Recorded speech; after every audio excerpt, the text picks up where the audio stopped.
Les problèmes des pharmaciens étaient, ils avaient bien sûr des problèmes d'ordre économique, d'ordre financier.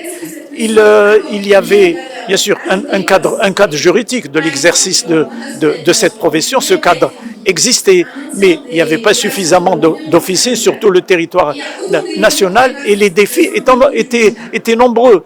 Que le pharmacien d'officine soit valorisé à sa juste valeur, si je puis dire, et c'était le but essentiel du SNAPO. Ceci dit, le but essentiel du SNAPO, ce n'est pas seulement de protéger le pharmacien d'officine, c'est aussi d'être une force de proposition dans le cadre de la politique de l'État en matière de santé, en matière sociale. Donc tout ça, c'était très important. Les combats ont été menés sur, par exemple, les différents textes de loi. Je prends la loi sur les psychotropes, je prends les dossiers des compléments alimentaires, je prends le dossier des marges bénéficiaires, mais bien entendu, les résultats ne sont pas probants pour les marges bénéficiaires. Le pharmacien est toujours dans une situation assez difficile en matière économique et de trésorerie.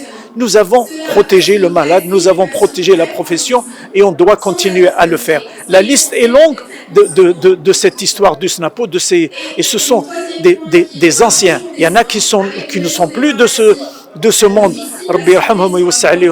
Il y en a qui ont fait ces 20, 25, 30 années d'engagement et de combat. Ils sont à remercier. On doit absolument se souvenir de leur engagement qui est extraordinaire.